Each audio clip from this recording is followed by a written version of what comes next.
শিক্ষার্থীদের নিয়মিত মাদ্রাসায় উপস্থিতি নিশ্চিত করা ও পড়ালেখায় উৎসাহ যোগাতে গোলাপগঞ্জের বাগা ইউনিয়নের অন্যতম জনপ্রিয় সামাজিক সংগঠন মাওলানা মনিরুদ্দিন ট্রাস্টের আয়োজনে ছাতা বিতরণ ও অভিভাবক সমাবেশ সম্পূর্ণ।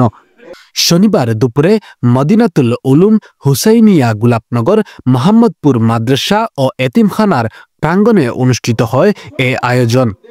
অনুষ্ঠানে হাজী নজরুল ইসলামের সভাপতিত্বে ও মাদ্রাসার মুহতামিম মাওলানা আমিরুদ্দিন জালালির পরিচালনায় বক্তব্য রাখেন মাওলানা মনিরুদ্দিন ট্রাস্টের সভাপতি মাওলানা এনামুল হক, বিশিষ্ট মুরব্বী বাহারুদ্দিন, তরুণ সমাজসেবক হাফিজ মনসুর আহমদ, মাদ্রাসার প্রবাসী সদস্য মতিউর রহমান ও অভিভাবক কমিটির সদস্য আব্দুর রহমান হীরা।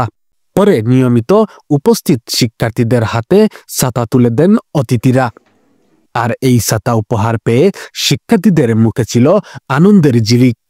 আমরা মনিরুদ্দিন ট্রাস্টের পক্ষ থেকে আজকে মোহাম্মদপুর এতিমখানা মাদ্রাসার ছাত্রদের হয়ে ট্রাস্টের পক্ষ থেকে আমরা ছাত্রী দিছি। ও কারণে তারা উৎসাহ বাড়া লাগে, তারা যাতে আর মাদ্রাসাত উদি করে না এর লাগি। আর আমরা বিভিন্ন কাজ করি আর মাদ্রাসার ট্রাস্টের পক্ষ থেকে ইনশাআল্লাহ ভবিষ্যতে আমরা আরো কাজ করার তৌফিক দিতে আল্লাহ কামনা করি। আমরা এই মাসের লাগি সবাই দোয়া করব, আমরা ট্রাস্টের লাগি সবাই দোয়া করব, খাস করে আমরা মামার লাগি সবাই দোয়া করব। হযরত মাওলানা এনামুল হক সাহেব সহ এই ট্রাস্টর যত সহযোগী হল আছে সবরে আমার মাদ্রাসার পক্ষ থেকে ধন্যবাদ। এবং আমি আশা রাখবো এই মাদ্রাসার যেহেতু এতিমখানা আছে, এই এতিমখানাত সবার সার্বিক সহযোগিতা কামনা করি।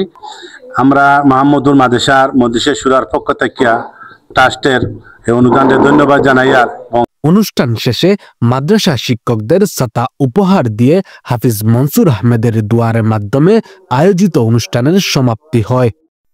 শামিল হোসেন, জি বয়েস 24।